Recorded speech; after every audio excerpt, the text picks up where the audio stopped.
Hey everyone, I'm working to hit 1,000 subscribers, and I need your help to get there. If you enjoy the content, please hit that subscribe button right now. What is going on down under? I mean, seriously, are you seeing this? Because I don't think the Australian Open has ever started with a bang quite like this. Just minutes ago, the Rod Laver Arena didn't just see a tennis match. It saw a full-blown emotional meltdown that has the entire world talking. We are talking about the leader of a nation, Australian Prime Minister Anthony Albanese, visibly breaking down in tears before thousands of stunned spectators. You do not see this every day. You don't see world leaders shaken to their core by the words of a 20-year-old tennis prodigy. But that is exactly what happened. An intensely emotional moment unfolded as Albanese, sitting courtside, was struck by what witnesses are calling a direct, profound, and deeply painful message from the Philippines' own Alexandria Eala. The specifics of those words, they cut deep. For a few seconds, the entire stadium fell into a complete, suffocating silence. You could hear a pin drop. It was that kind of tension, the kind that makes the air feel heavy, almost impossible to breathe. And then pandemonium. The crowd didn't just clap, they erupted. A wave of thunderous applause that seemed to roll through the stands, washing away the tension but leaving everyone in tears. Emotions were etched on faces everywhere.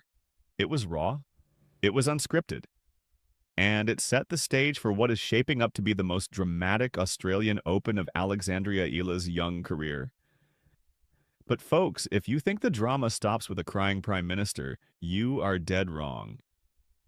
That was just the prologue, because the real nightmare, the real tears, they might come from what the Australian Open officials just handed Alexandra Eala on a silver platter.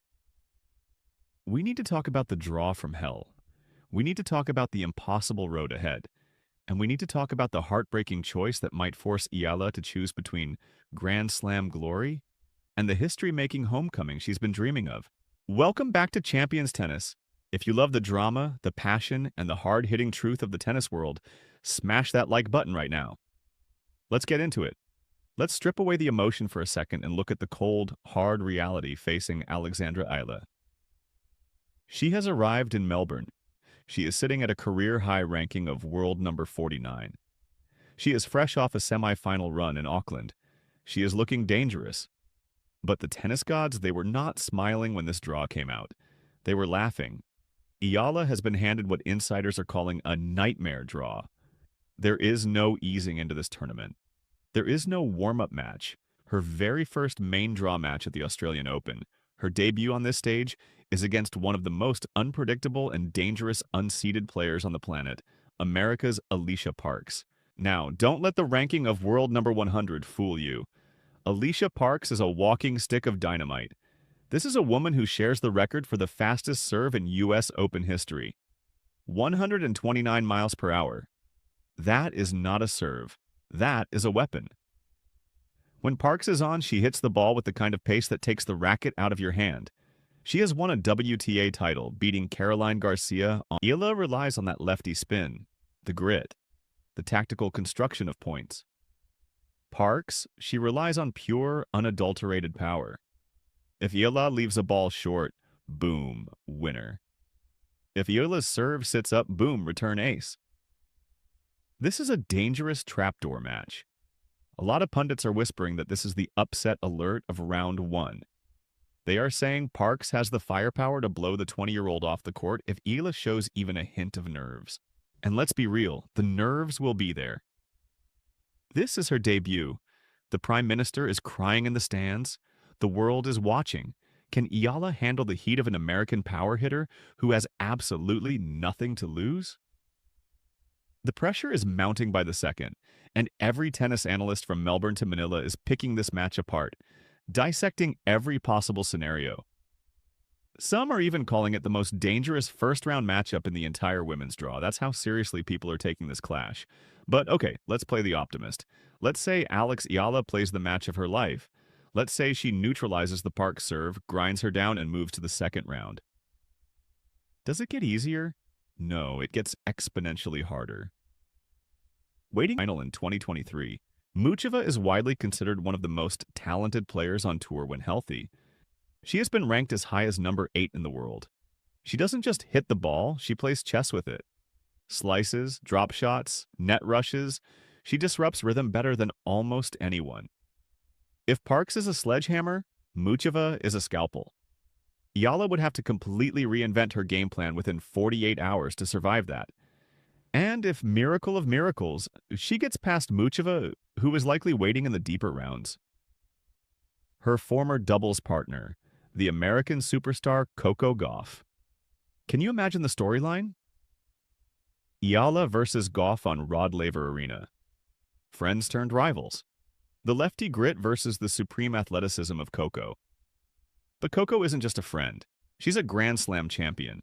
She's a wall. She makes you hit 4, 5, 6 extra balls every point. And in the same half of the draw, the Tiger herself, Aryna Sabalenka, the defending champion, the woman who hits the ball so hard it sounds like a gunshot. This isn't a draw, folks. It's a gauntlet. It's a row of sharks waiting for a drop of blood.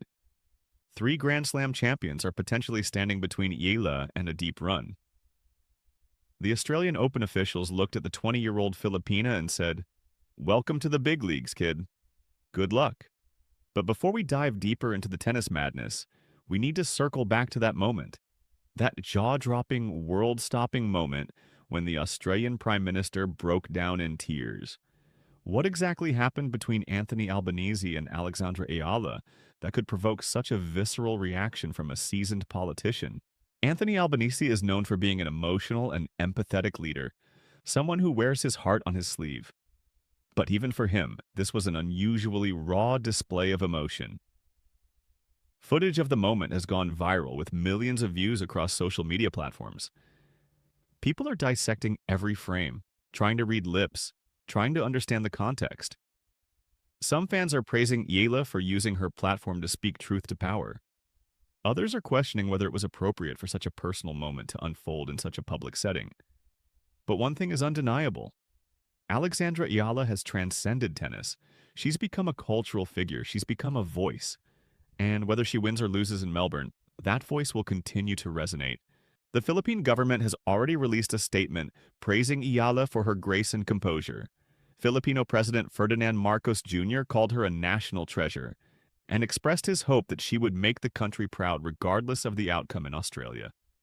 The Philippine Tennis Federation echoed those sentiments, emphasizing that Eala has already achieved so much and that the nation stands behind her no matter what. It's that kind of support that can either lift a player or weigh them down. For Eala, it seems to be lifting her. She's embraced her role as a national icon. She's embraced the responsibility, and she's made it clear that she's not just playing for herself. She's playing for every Filipino who has ever dreamed of achieving something great. The weight of a nation rests on those 20-year-old shoulders, and somehow she carries it with grace that belies her age. Every time she steps onto the court, she's not just representing herself or even her family. She's representing over 100 million Filipinos scattered across the globe, watching, hoping, praying for her success. That's a pressure cooker environment that would crack most people, but Eala seems to thrive in it. This young woman has already rewritten Philippine tennis history multiple times over. She became the first Filipino to win a Grand Slam singles title when she captured the U.S. Open Girls Championship. She's climbed the rankings faster than any Filipino player before her. She's competed on the biggest stages against the biggest names, and through it all, she's maintained a humility and authenticity that makes her incredibly relatable to fans back home. But there's another layer to this story that makes the situation even more complicated, even more emotionally charged. While Eala is battling through the Australian Open draw back home in Manila, preparations are underway for the Philippine Women's Open, a WTA 125 tournament that represents a historic moment for Philippine tennis. It's the first professional women's tennis tournament to be held in the Philippines in years, and guess who was supposed to be the headline attraction? You guessed it, Alexandra Eala. The tournament organizers have built their entire marketing campaign around their homegrown star. Billboards across Manila feature Eala's image. Television commercials show her rallying on Philippine courts. The narrative is simple and powerful. come watch our champion play on home soil. It's a once-in-a-lifetime opportunity for Filipino tennis fans who can't afford to fly to Melbourne, or Paris, or New York to see their hero in action. But here's the brutal math. The Australian Open runs through late January. The Philippine Women's Open is scheduled to begin just days after the Australian Open final. If Eala makes a deep run in Melbourne, if she somehow navigates past Parks, past Muchova, past potential clashes with Goff and Sabalenka, she physically cannot make it back to Manila in time for the tournament that bears her nation's name. Think about the cruel irony of that situation. The better she does at the Australian Open, the bigger her breakthrough on the world stage, the more she lets down her countrymen who have supported her since she first picked up a racket. It's a no-win scenario that exposes the harsh realities of professional tennis scheduling and the impossible choices young players are forced to make. Tournament director of the Philippine Women's Open released a carefully worded statement acknowledging the potential conflict. They said that while they desperately hope Eala can participate, they understand that her Grand Slam commitments must take priority. They emphasized that the tournament will be a success regardless, showcasing the depth of Filipino tennis talent and providing opportunities for up-and-coming players. But everyone can read between the lines. Without Eala, the tournament loses its sparkle. Ticket sales will suffer, sponsorship activation will be less impactful, media coverage will be reduced. The entire event was conceived as a celebration of how far Philippine tennis has come, and the symbol of that progress might not even be there. For Eala herself, the emotional toll must be staggering. Imagine training your entire life for moments like the Australian Open, finally breaking through to the main draw of a Grand Slam, drawing a winnable but challenging path, and then having to think in the back of your mind that every victory takes you further away from home. That every advancement in Melbourne is a disappointment in Manila. Some players might crumble under that kind of psychological pressure. The guilt could become paralyzing. The divided focus could undermine performance. But if we've learned anything about Alexandra Eala over the past few years, it's that she possesses a mental toughness that goes far beyond her years. She's talked openly in interviews about the sacrifices her family made to support her tennis dreams. Her parents sent her to train at the Rafa Nadal Academy in Spain when she was just 14 years old. Imagine being that young, moving halfway around the world, communicating in a language that isn't your native tongue, training with players who have access to resources you could only dream about, and somehow finding the strength to not just survive but thrive. That experience forged something unbreakable in Eala. She learned early that tennis at the highest level requires sacrifice. It requires choosing the hard right over the easy wrong. It requires disappointing people you love, and from smaller tennis nations facing impossible scheduling conflicts, choosing between national duty and professional advancement, getting criticized no matter what they decide. But rarely has the conflict played out so publicly, with such high stakes on both ends. Let's talk about what victory would mean in each scenario. If Eala wins in Melbourne, even just advancing to the second week of a Grand Slam, her ranking skyrockets. She gains direct entry into bigger tournaments. She attracts better sponsorship deals. She establishes herself as a legitimate contender on the WTA Tour. The doors that open from a deep Australian Open run could transform her entire career trajectory. But if she bows out early, takes the first flight back to Manila, and wins the Philippine Women's Open in front of her home crowd, the emotional and cultural impact would be equally profound. She would be giving millions of Filipino fans a memory they'll treasure forever. She would be investing in the growth of tennis in her home country. She would be demonstrating that commercial success and world ranking aren't the only measures of achievement. Both paths have merit. Both paths require courage. And the fact that she might have to choose between them feels deeply unfair. The betting markets have been going crazy. Odds on Eala beating Park started relatively even, but as more people learn about the power differential, the odds have shifted heavily in Park's favor. Some bookmakers are offering as high as 3-1 against Eala winning in straight sets. But smart money is starting to trickle in on the Filipina. Why? Because she's been here before. Not on this exact stage, but in high-pressure situations. She won the US Open girls title. She's competed in Fed Cup. She's faced down match points and come back to win. She has that champion's mentality, and champions find a way. They always do.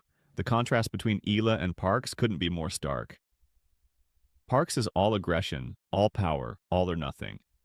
She's the kind of player who can hit 10 winners in a row and then double fault 5 times in a game. She's streaky, she's volatile. And on a big stage like the Australian Open, that volatility can be a double-edged sword. If Parks comes out firing and everything is clicking, Eala could be in serious trouble. But if Parks is tight, if the nerves get to her, if she starts missing those big first serves, Eala has the game to capitalize. She'll drag Parks into long rallies. She'll make her move. She'll force her to hit that extra ball, and eventually Parks might crack. That's what grind her. She has to be smarter, tougher, and more patient. And then there's the crowd factor. Melbourne has a huge Filipino community. Eala is going to have support in the stands. She's going to hear her name chanted. She's going to feel that energy, and that could make all the difference. Tennis is often described as an individual sport, but anyone who's played in front of a partisan crowd knows that's not entirely true. The energy of the fans can lift you when you're down. It can give you that extra burst of adrenaline when your legs are tired. It can intimidate your opponent. If the Filipino fans show up in force, and all indications are that they will, Rod Laver Arena is going to feel more like Manila than Melbourne. And that gives Eala a psychological edge that doesn't show up in the statistics. Picture the scene. Thousands of Filipino flags waving in the stands. Chants of Eala's name echoing through the arena. Every point she wins greeted with eruptions of joy that shake the rafters. For Parks, walking into that environment must feel like stepping into a lion's den. The support won't be 50-50. It won't even be 70-30. It might be 90-10 in Eala's favor. That kind of home court advantage, even thousands of miles from actual home, can shift momentum in crucial moments. When Eala needs to dig deep in a third-set tiebreak, that energy can be the difference between a backhand winner and a backhand error. When Parks is serving to stay in the match, hearing the crowd roar against her on every first serve miss can plant seeds of doubt that blossom into double faults. Of course, crowd support cuts both ways.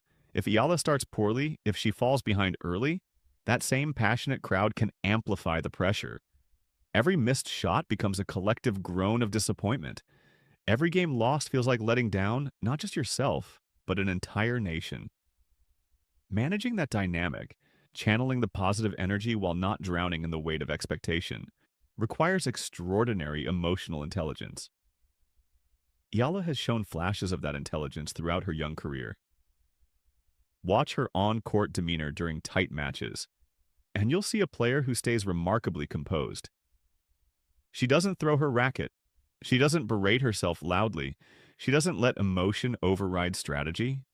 That temperament, that ability to stay present and focused regardless of the scoreboard or the stakes, gives her a fighting chance in every match she plays. Let's also consider the coaching factor. Eala has been working with experienced coaches who understand the unique pressures she faces. They've helped her develop routines and mental frameworks for handling the spotlight. They've simulated high-pressure scenarios in practice. They've studied opponents meticulously, identifying patterns and weaknesses that can be exploited. Against Parks specifically, the game plan will be clear. Attack the second serve. Make Parks move side to side. Force her to play defense. Hit high, heavy balls to her backhand. Mix in drop shots to break up rhythm. And above all, be patient. Don't give Parks easy pace to redirect. Make her generate all the power herself and wait for the inevitable errors. Easier said than done, of course. Parks has been on tour long enough to know her own weaknesses. She's worked to improve her movement. She's developed patterns to protect her backhand. And when her serve is functioning, she can control points from the first shot, giving opponents few opportunities to implement their tactics. But here's what gives Eala believers hope. Parks has historically struggled in the biggest moments. Her career record in Grand Slam main draws is underwhelming relative to her talent level. She's never made it past the third round. She's prone to letting matches slip away after building leads. And she's shown a tendency to tighten up when the finish line comes into view. Eala, on the other hand, has only had limited opportunities at this level. She doesn't carry the same baggage of past Grand Slam failures. She can walk onto Rod Laver Arena with the freedom of having nothing to lose and everything to gain. That's a dangerous opponent to face. someone with elite skills and zero fear of the moment. Then we have the longer view to consider. Let's say Eala does pull off the upset. Let's say she handles Park's power, closes out the match in straight sets, and advances to face Karolina Muchova. Now, the challenge changes entirely. Muchova is not going to blast Eala off the court. Instead, she's going to try to outsmart her, outmaneuver her, frustrate her with variety and unpredictability. Muchova throws in slice backhands that stay low and skid. She approaches the net behind them, forcing opponents to hit difficult passing shots. She mixes speeds constantly, never letting you settle into a rhythm. And she has incredible hands, capable of executing touch shots that leave opponents flat-footed. For a young player like Eala, that kind of varied game can be disorienting. You can't just grind from the baseline. You have to come forward, too. You have to handle different ball flights and trajectories. You have to make split-second decisions about when to go for winners and when to play safe. But Muchova also comes with question marks. She's dealt with significant injuries over the past 2 years. She's had extended periods away from competition. And while she's shown the ability to return to elite form quickly, there's always uncertainty about whether her body will hold up through the rigors of a best-of-3 match in Australian heat. If Eala can make Muchova run, if she can extend rallies and test that injury-compromised body, maybe the Czech star's level drops in the second or third set. Maybe the shots that were landing on lines in the first set start catching the net or sailing long in the third. These are the margins where upsets happen, where opportunity meets preparation,